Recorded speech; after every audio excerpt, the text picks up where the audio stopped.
శ్రోతలందరికీ నమస్కారం. సుజనాదేవి గారు రచించిన ఒక మంచి కథని విందాం. సూర్యుని కిరణాలు కళ్ళపై పడడంతో లేచి కూర్చున్నాడు విశ్వనాథం. ఎదురుగా గడియారం 8 గంటలు చూపిస్తుంది. కనీసం భార్య మంగళహారతి ఇచ్చేప్పుడో, రేడియోలో సుప్రభాతం వచ్చేప్పుడో మెలకువ రాలేదేంటి? అవును, ఈవేళ రేడియో మోగటం లేదేంటి? భార్య ఉంటే 6 రేడియో మోగాల్సిందే. కరెంట్ ఏమైనా లేదా? పైన ఫ్యాన్ తిరుగుతుంది అంటే ఉన్నట్లేగా. సరే చూద్దాం అనుకొని బాత్రూంకి వెళ్ళి వచ్చి, ఉన్నావా? ఏయ్ నిన్నే, కొంచెం గట్టిగా పిలిచాడు. సడి లేదు. పిలుస్తూ వంటింట్లోకి వెళ్ళాడు. అక్కడా లేదు. పెరట్లోకి వెళ్ళాడు. లేదు. హాల్, మరో బెడ్రూమ్, దేవుడి గది అన్నీ చూశాడు. ఎక్కడా లేదు. దేవుడి గదిలో పూజ ఎప్పుడో ముగించినట్లు దీపాలు కొండెక్కడానికి సిద్ధంగా ఉన్నాయి. మనసెందుకో కీడు శంకించింది. రాత్రి జరిగిన సంఘటన కళ్ళ ముందు తిరిగింది. ఇదిగో నీకే చెప్తున్నా, రేపు మా క్లబ్ ఫ్రెండ్స్ 5 వస్తున్నారు. చేపలు, మటను తెస్తాను. 10 గంటల వరకు 2-3 రకాలు రెడీ చేయి. రేపొక్కరోజు వద్దండి.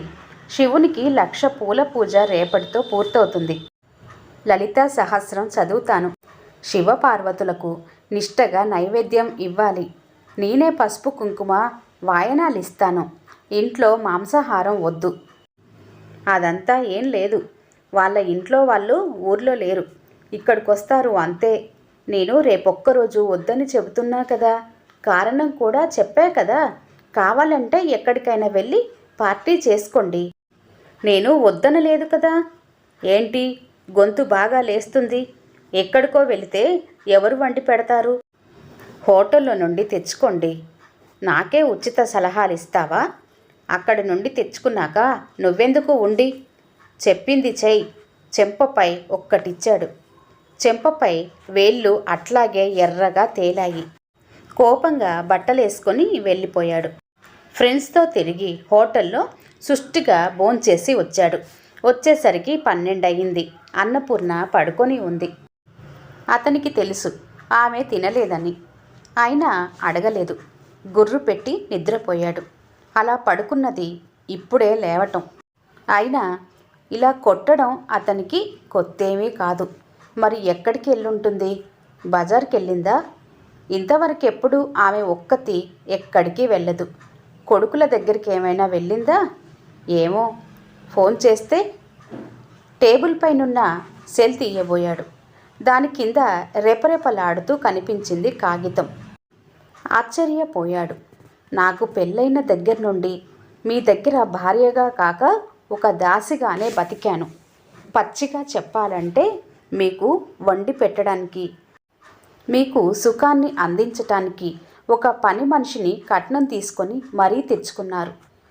నాకు భోజనం పెట్టినందుకు సరిపడా సేవలు మీకు అందించాను.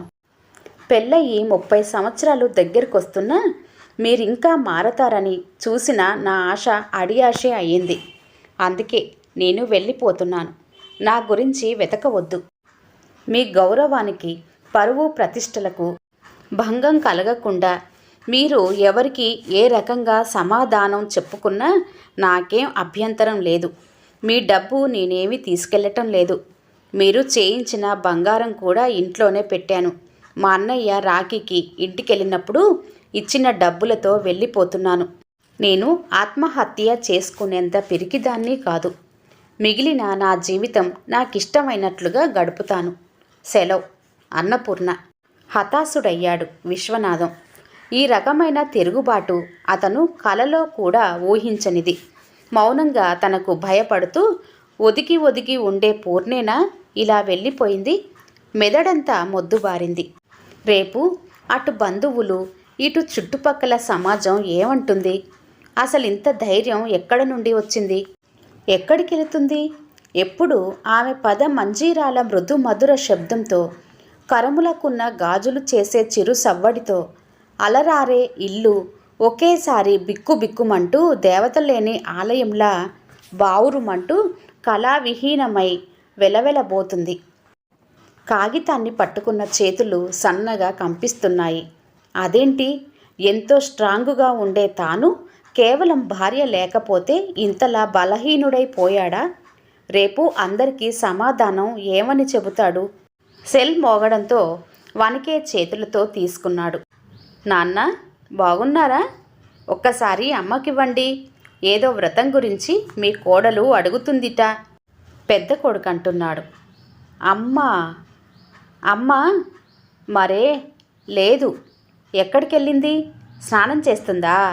సరే, అరగంట ఆగి చేయనా? లేదురా, అమ్మ వెళ్ళిపోయింది. ఎక్కడికి? ఎక్కడికెళ్ళింది నాన్న?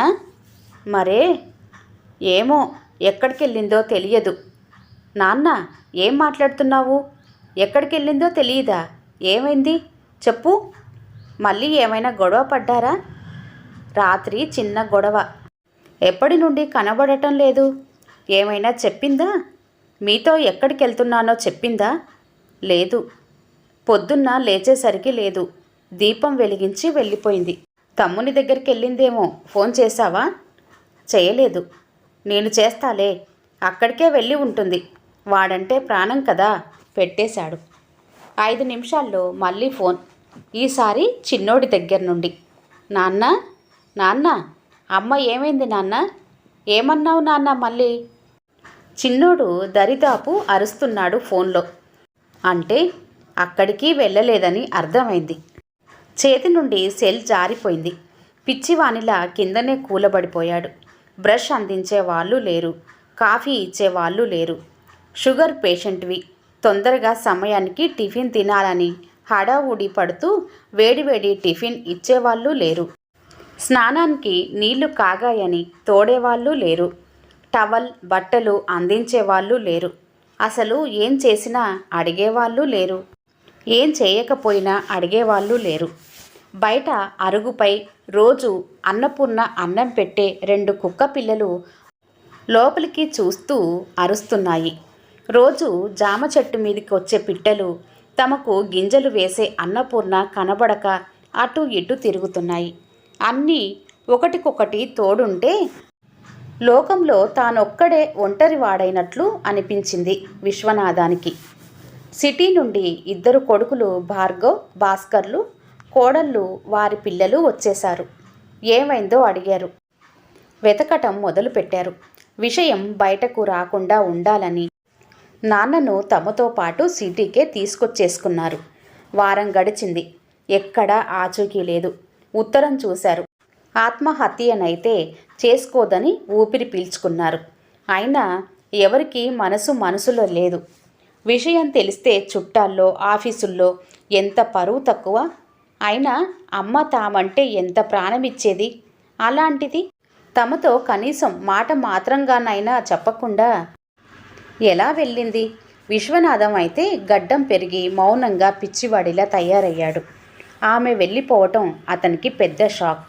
ఇంట్లో భార్యపై ఎలా పెత్తనం చెలాయించేవాడో అది కేవలం భార్యపై మాత్రమే.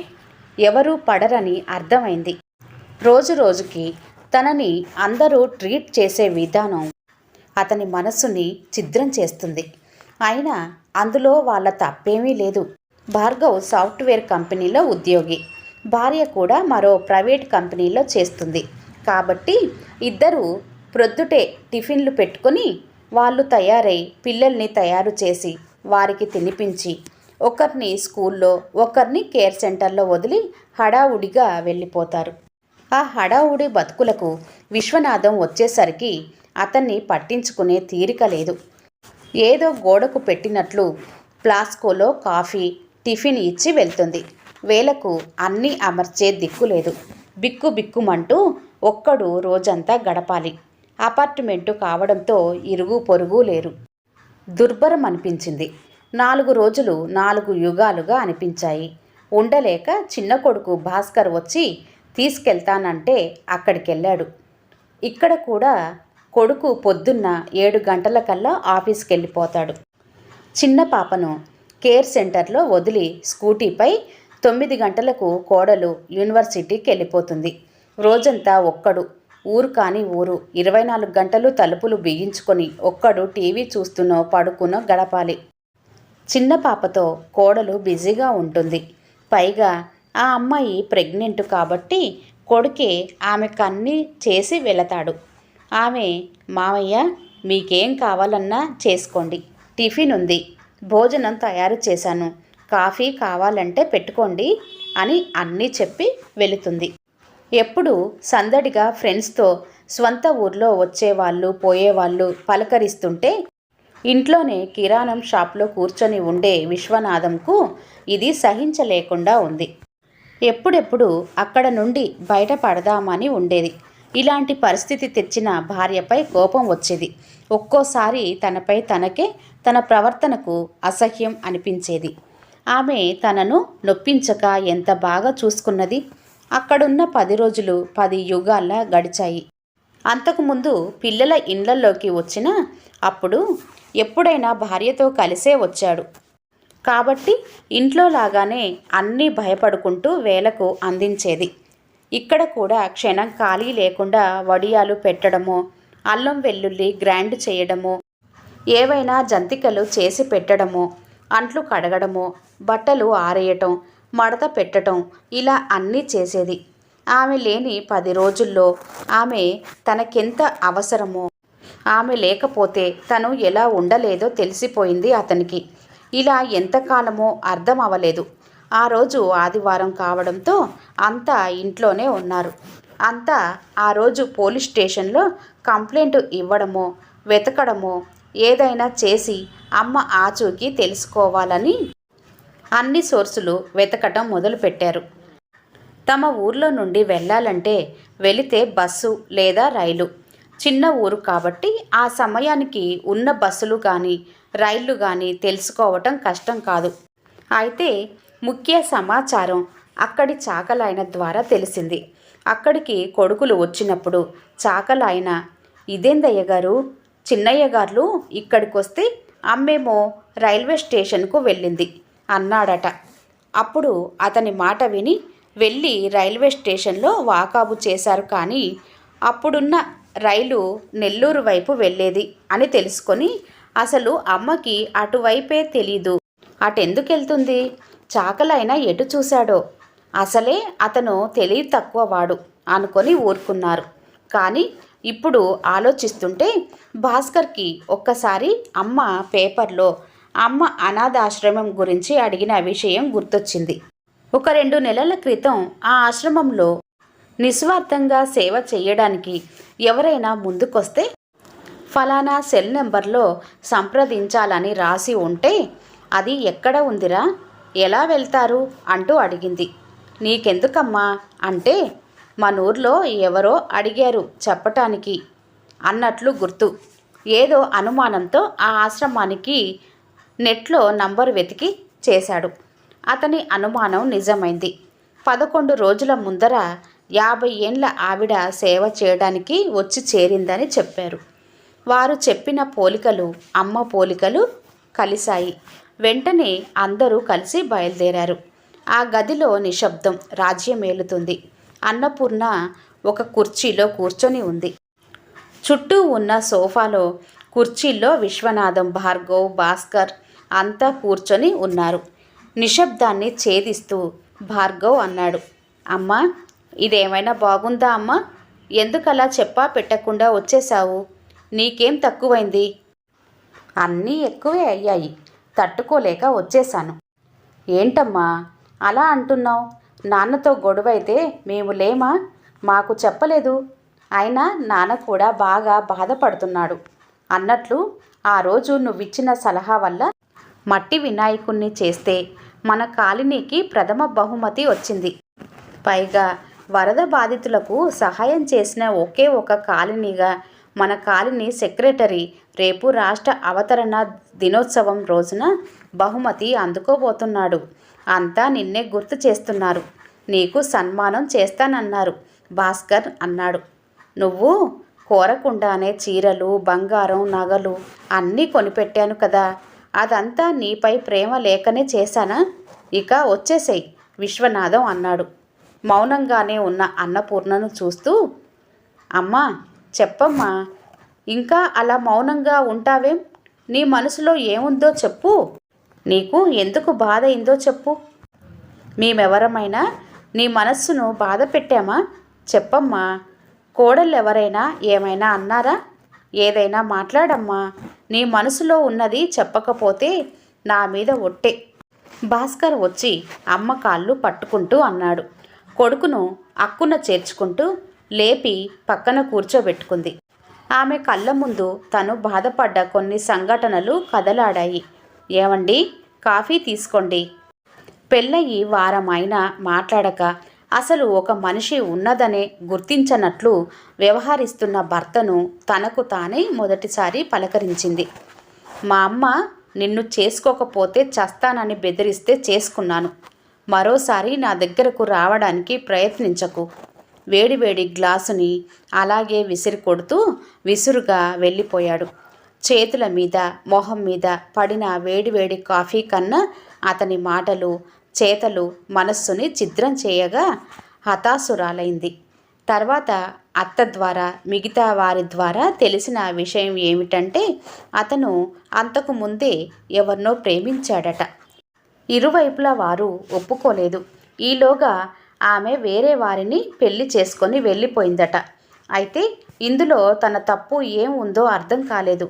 మంచి కలవారింట పడింది, కూతురు జీవితం బాగుంటుంది అని శక్తికి మించి అప్పు చేసి అన్నీ భారీగా జరిపించిన తల్లిదండ్రుల ఆనందాన్ని పాడు చేసి వారికి క్షోభ కలిగించటం ఇష్టం లేక అక్కడికెళితే ఈ విషయం బయటపడుతుందని ఎవరికీ చెప్పలేదు. అప్పటి నుండి కేవలం దేవతలనే నమ్ముకుంది. అయినా ఆమె తప్పు లేకుండా తిట్లు తన్నులు తింటూనే ఉంది. మంచి సంబంధం అని 9వ తరగతిలోనే పెళ్లి చేస్తూ అత్తగారింటిలో చదువుకుందులే బిడ్డ అన్నాడు తండ్రి. కానీ ఇక్కడ చదువుకోవడానికి కాదు కదా. ఎప్పుడైనా పేపరు చదివినట్లు చూసిన కోపంతో చింపేసేవాడు. అతనికి తెలియకుండా దాచుకొని మరి అతను లేనప్పుడు పేపర్ చదివేది. ఎదురుగుండా ఉండే గ్రంథాలయంలో నుండి పుస్తకాలు తెచ్చుకొని భర్త లేనప్పుడు దుకాణంలో ఖాళీగా ఉన్నప్పుడు చదువుకునేది. చిరిగిన చొక్కానైనా తొడుక్కో కానీ పుస్తకం కొనుక్కో అన్న పంతులు గారి మాటలని గుర్తు చేసుకుంటూ తల్లిగారిచ్చిన డబ్బుల్ని గ్రంథాలయానికి అప్పుడో ఇప్పుడో కట్టేది. 2 ఏళ్ల తర్వాత ఆమె చేసిన పూజల మహత్యమో, అందరూ చేసిన బోధల ఫలితమో, వయసు పెట్టే బాధల ఫలితమో గాని ఏదో అలా వయసు వేడి చల్లార్చుకునేవాడు. నీ కోసమే కదా తిరుపతికి వచ్చింది. అమ్మ నాన్న అక్క మేమంతా ఒక చోట ఉంటే నువ్వెక్కడో ఉంటావేం? మాతో కలిసి రావాలని తెలీదా? తప్పిపోతే ఎక్కడ వెతకాలి? వాళ్ళతో కలిసి తోసుకు రాలేక చేతిలోని విష్ణు సహస్రనామాలు చదువుతూ కొంచెం వెనకబడిన ఆమెను అందరి ముందే కొడుతూ విసురుగా చేయి పట్టి బరబరా లాక్కెళ్ళాడు. ఏయ్, ఏంటిది? ఇదేమైనా కూరేనా? తినొద్దని చారెడు ఉప్పేశావా? కంచం ఆమె మొహం పైకి గిరాటేస్తూ ఎక్కడ పడిందో చూసుకోకుండా వెళ్ళిపోయాడు. ఇదేమైనా మనుషులు తినే కూరేనా? ఇందులో అసలు ఉప్పో కారమో ఉన్నాయా? ఒళ్ళు దగ్గర పెట్టుకునే చేస్తున్నావా? భయం భయంగా అతను ముద్ద నోట్లో పెట్టుకునే వరకు ప్రాణాలు అరచేతిలో పట్టుకొని చూస్తున్న ఆమెను చూస్తూ పళ్ళెం ఎత్తేసి హూంకరిస్తూ వెళ్ళిపోయాడు. పిలుస్తుంటే పలకవే? ఎంత కొవ్వెక్కిందే నీకు? అప్పుడే కళ్ళు నెత్తిమీదికెక్కాయా? ఎన్నిసార్లు అరవాలి? ఏడ చచ్చావు? మా ఫ్రెండ్సు మందు పార్టీకి వస్తున్నారు. చికెన్ ఫిష్ 4 రకాలుగా చెయ్యమన్నానా? 2 రకాలు చేశావేం? అయినా తిందామంటే లేనింట్లో పుట్టిన దానివి. నీకు ఈ పద్ధతులన్నీ ఎలా తెలుస్తాయి? మా ఫ్రెండ్స్ ముందు నాకు అవమానం చేస్తావా?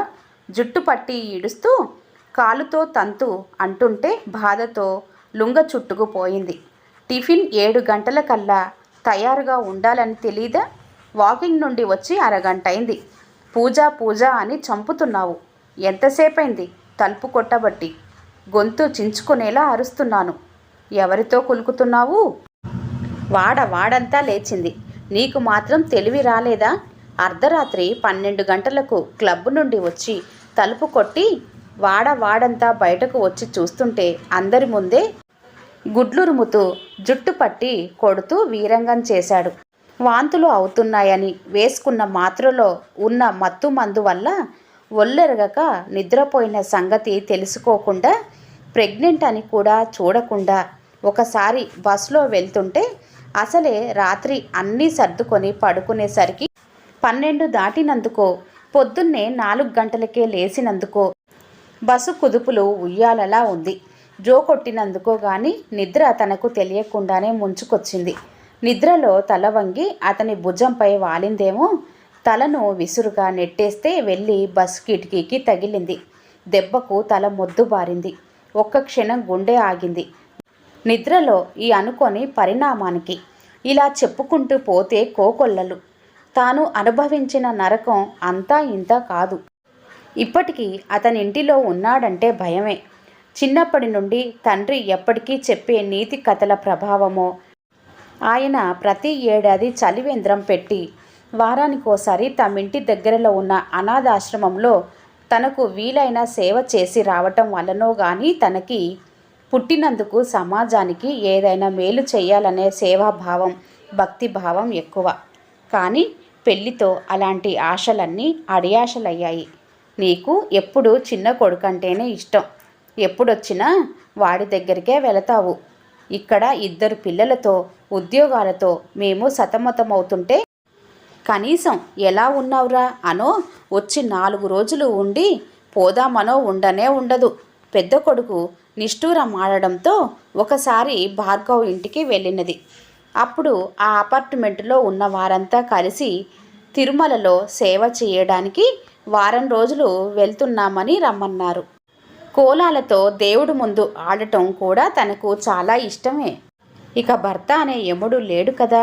పైగా ఆ అపార్ట్మెంట్ వాళ్ళు తనకు కొంచెం పరిచయస్తులే కాబట్టి తోడు ఉంటుంది అని కొడుకుతో చెప్పి సరే అంది. ఎంతో సంతోషంతో అన్నీ సర్దుకుంది. కానీ తీరా బయలుదేరే రోజు భార్గవ్ కూతురికి జ్వరం. కోడలు తనకు ఆఫీస్లో లీవ్ పెట్టే వీలు లేదంది. అత్తయ్య మరెప్పుడైనా వెళ్తుంది, ప్రస్తుతానికి పాపను కనిపెట్టుకొని ఇంట్లో ఉంటుందిలే అనడంతో ఉత్సాహం అంతా నీరు కారిపోయింది. అమ్మా, నీకెప్పుడు అన్నయ్య అంటేనే ప్రేమ. వాడి తర్వాత వాడేసుకున్న బట్టలు, వాడేసిన పుస్తకాలు, సైకిల్ నాకిచ్చినట్లే వాడి దగ్గరికి వెళ్ళాకనే నేను గుర్తొస్తాను. చిన్నవాళ్ళు ఓ పాపతో ప్రెగ్నెంట్ ఎలా చేసుకుంటుందో అననైనా ఉండదు.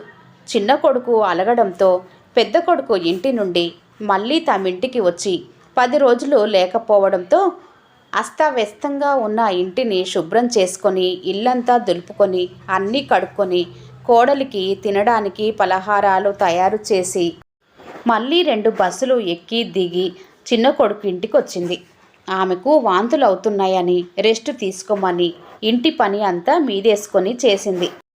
ఇంట్లో ఒక పెద్దావిడను ఆయాగా పెట్టుకున్నారు. ఆవిడ పాపకు సంబంధించి అంతా చూసుకుంటుంది. ఆమె అక్కడ ఉండగా తుఫాను వచ్చింది. పేపర్లలో, టీవీలో అక్కడి బాధాకరమైన దృశ్యాలు చూసి ఆమె కళ్ళు ఆగకుండా వర్షించాయి. ఇప్పుడు కొడుకు దగ్గరున్నప్పుడైనా మనమేం చేయలేమా అనుకుంది. ఆలోచిస్తే ఆలోచన ఒకటి రూపుదిద్దుకుంది. ఆ కాలనీ అందరూ వినాయక చవితి ఉత్సవాల సందర్భంగా మీటింగ్ పెట్టుకున్నప్పుడు కొడుకుతో పాటు తాను వెళ్ళింది.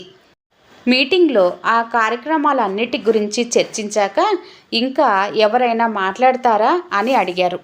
అప్పుడు నేనొక 2 నిమిషాలు మాట్లాడవచ్చా అని అడిగింది అన్నపూర్ణ. అమ్మా, నువ్వేం మాట్లాడతావు, నీకేం తెలీదు, 10 మంది నవ్వుతారు, వద్దు అంటూ కొడుకు చిన్నగా కోపంగా ఆమెతో అంటున్నా వినకుండా, సభకు నమస్కారం. ఈ సభలో చర్చకు రాని నాకు తెలిసిన 2 విషయాలు చెప్పాలనుకుంటున్నాను. ఒకటి, వినాయక చవితి చాలా గ్రాండ్గా చెయ్యాలని పెద్ద వినాయకుణ్ణి పెట్టాలని నిర్ణయించారు. అయితే ఆ వినాయకుడు మట్టితో చేసినదైతే మంచిదని, అలా అయితే పర్యావరణ పరిరక్షణకు దోహదం చేసిన వాళ్ళం అవుతామని నా అభిప్రాయం. ఎందుకంటే ప్లాస్టర్ ఆఫ్ ప్యారిస్తో చేసిన విగ్రహాలు, వాటికి చేసిన రంగులు అవి రసాయనాలతో చేసినవి కావడాన అవి నిమజ్జనం చేసినప్పుడు ఆ నీటిలో ఉన్న జలచరాలకు, ఆ నీటిని వాడే మనకు ముప్పును కలిగిస్తాయి. వినాయకుల పోటీలో భారీ విగ్రహంగా మనకు పోటీలో బహుమతి రావటం కన్నా సమాజానికి మేలు చేసిన సంతృప్తి రావడమే మిన్న అని నా అభిప్రాయం. అంతేకాదు, ఇలా మనం ముందు మొదలు పెడితే అలా పిల్లలు కూడా అది మన నుండి నేర్చుకొని తర్వాత కూడా ఇలాంటి సంస్కృతిని కొనసాగిస్తారు. నేటి బాలలే రేపటి పౌరులు అన్నారు కాబట్టి అలా మనం మన భావితరానికి దిశానిర్దేశం చేసే అవకాశం దక్కుతుంది. ఇక రెండవది, మానవ సేవయే మాధవ సేవ అన్నారు. మొన్న తుఫాన్ వల్ల అల్లకల్లోలమైన ప్రాంతాలను, ఇల్లు వాకిలి కోల్పోయిన వాళ్లను, అయిన వాళ్లను, పోగొట్టుకున్న వాళ్లను చూస్తున్నాం. అలాంటి వాళ్లకు మనం చేతనైనంత సహాయం ఏదైనా చేస్తే మంచిదని నా అభిప్రాయం. ఒక్కరిగా చేస్తే ఆ ఉపకారం చిన్నగా ఉంటుంది, కానీ అందరం కలిసి కట్టుగా వస్తు రూపేనో డబ్బు రూపేనో సహాయం చేయగలిగితే మంచిదని అనిపిస్తుంది. మీరు ఆలోచించండి. ఎందుకంటే ఈ కాలనీలో ఉన్న వాళ్ళంతా అంతో ఇంతో ఉన్నవాళ్లే, డబ్బుకు లోటు లేని వాళ్ళే. సమయం మాత్రం ఎవరికీ ఉండదు. కాబట్టి ఈ 2 రోజుల్లో నేను అలాంటి ఏ సహాయం చెయ్యాలన్నా చెయ్యడానికి సిద్ధంగా ఉన్నాను. ఈ అవకాశం ఇచ్చినందుకు ధన్యవాదాలు అంటూ కూర్చోగానే అంతా అభినందన పూర్వకంగా చప్పట్లు కొట్టారు. ఆ బాధ్యత ఆమెనే తీసుకోమన్నారు. అలా 4 రోజులు మొత్తం కాలనీ అంతా తిరిగి పోగు చేసినవి ఆ రోజు కలెక్టర్ కార్యాలయంలో ఇచ్చి రావాలి. ఆ రోజు భాస్కర్ ఆయా జ్వరం అని రాలేదు. అన్నపూర్ణ తప్పనిసరై ఇంట్లోనే ఉంది. పాపను కనిపెట్టుకొని ఉండమన్నారు. ఆ రోజు వరకే ఏవైనా విరాళాలు ఇవ్వదలుచుకున్నవారు ఇవ్వవచ్చు అని ప్రకటన వచ్చింది. ఆ రోజు ఇవ్వకపోతే కాలిని అందరి దగ్గర గొప్పలు పలికి తాము తినేసినట్లవుతుంది. అన్నపూర్ణ మనసులో లేదు. ఆ రోజు సాయంత్రం అయినా కొడుకును తొందరగా రమ్మని వచ్చేంత వరకు కాలుగాలిన పిల్లిలా తిరిగి కేవలం అరగంట ముందు వచ్చిన కొడుకుకు అవన్నీ ఇచ్చి పంపించింది. అతను వచ్చేంత వరకు తీసుకున్నారో లేదోనని టెన్షన్గా ఎదురు చూసింది. ఇటీవలే జరిగిన బస్సులో తలకు విసిరి కొట్టిన సంగతి, ఇంట్లో మాత్ర వేసుకొని పడుకుంటే అందరి ముందు కొట్టిన విషయం కొడుకులతో చెప్పుకొని ఏడ్చింది. ఇక తానా బాధ భరించలేనని, నాన్నతో ఇక అక్కడికి తాను వెళ్ళనని. అయినా ఏ కొడుకు అయ్యో అమ్మా, మేము చిన్నప్పటి నుండి చూస్తున్నాము, ఇంకా నాన్న మారలేదు, మేము నాన్నను అడుగుతామనో, నువ్వు బాధపడకమ్మా, మీకు మేము లేమా అనో ఒక్కరూ ధైర్యం చెప్పలేదు. మళ్ళీ భర్త రాగానే మారు మాట్లాడకుండా పంపించారు. అప్పుడే ఆమె మనస్సు ముక్కలైంది. ఛీ, ఏం బ్రతుకు! సిగ్గు విడిచి పిల్లల దగ్గర విషయం చెప్పినప్పుడైనా ఒక్కరు నాన్న ఇది తప్పు, మరోసారి ఇలా చెయ్యకండి అని ఒక్క మాట మాట్లాడలేదు. ఇప్పుడు అవన్నీ వాళ్ళ కళ్ళ ముందు పరిచింది. అంతా నేరం చేసినట్లు తలలు వంచుకున్నారు. నా మనస్సు బాధపడ్డ సంఘటనలు చెప్పమంటే మచ్చుకు కొన్ని చెప్పాను. ఒక్కసారి మీరు నా స్థానంలో ఉండి ఆలోచించండి. నేను చేసిన పని తప్ప? చిన్నప్పటి నుండి నేను కన్న కలలేవి నెరవేర్చుకోలేకపోయాను. కనీసం ఈ జీవిత చరమాంకంలోనైనా నాకిష్టమైనట్లు నేను బ్రతికే వరం ఇవ్వండి. నాకు నగలు నాణ్యాలు కావాలని నేనెప్పుడూ అడగలేదు. అది కేవలం ఆయన హోదాకు గుర్తుగానే చేయించారు. అంతేకాని నాపై ప్రేమతో కాదన్నదని మీకంతా తెలుసు. మానవ శరీరం గరిష్టంగా 45 డే యూనిట్ల బాధను భరించగలదట. కానీ బిడ్డకు జన్మనిచ్చేటప్పుడు తల్లి 57 డే యూనిట్ల నొప్పి భరిస్తుందట. అది 20 ఎముకలు ఒకేసారి విరిగితే పడే బాధకు సమానమట. అలాంటి కొడుకుల ముందు ఒక్కసారి చెప్పడానికే నేను సిగ్గుతో కుంచుకుపోయాను. కానీ అది వాళ్ళంతా తేలిగ్గా తీసుకున్నాక ఎందుకు చెప్పానా అనిపించింది. అందుకే మీకెవ్వరికి ఏ బాధలు పెట్టదలుచుకోలేదు. నేనెవ్వరికి భారం కాదలుచుకోలేదు. దయచేసి నన్నిలా వదిలేయండి. చేతులు జోడించి తలను చేతులపై వంచుతూ అంది అన్నపూర్ణ. అలా అనకు పూర్ణ, నిన్ను బాధ పెట్టిన మాట నిజమే, కానీ నువ్వు లేక నేనుండలేను. నన్ను క్షమించు. ఇక నీ మనస్సు నొప్పించకుండా చూసుకుంటాను. నువ్వు ఏమేం చెయ్యాలనుకున్నావో ఇప్పుడు అక్కడికొచ్చి అవన్నీ చేసుకో. కానీ రానని మాత్రం అనకు. దయచేసి నన్ను క్షమించు. కన్నీళ్ల పర్యంతం అయ్యాడు విశ్వనాథం ఆమె చేతులు పట్టుకుంటూ. అమ్మా, అలా అనకమ్మా. ఏదో మా బిజీలో ఉండి మేము నీ బాధను పట్టించుకోలేదు. కానీ నిన్ను వదిలి మేము ఉండలేమమ్మా. మమ్మల్ని క్షమించి రామ్మా. కొడుకులిద్దరూ కన్నీళ్లతో తల్లి కాళ్ళు కడిగారు. వీచే గాలి కూడా ఆమె తీర్పు కోసం చెవులు రక్కించింది. కార్యేషు దాసి కరుణేషు మంత్రి భోజ్యేషు మాతలతో పాటు క్షమయా ధరిత్రి అమ్మ మనసు వెన్న కూడా తన ప్రతిరూపాలే అని నిరూపిస్తూ ఆమె చిరునవ్వు నవ్వింది. ఆ ఆశ్రమ ఆవరణలోనున్న గుడి జయగంటలు శుభం అన్నట్లు మృదు మధురంగా మోగాయి. ఇంతటితో కథ సమాప్తం అండి. కథ కనుక నచ్చినట్లయితే లైక్ చేయండి, షేర్ చేయండి. అలాగే మరిన్ని మంచి కథల కోసం ఛానల్ని సబ్స్క్రైబ్ చేసుకోండి. మరొక మంచి కథతో మళ్ళీ కలుద్దాం. అంతవరకు సెలవు. నమస్తే. ధన్యవాదాలు.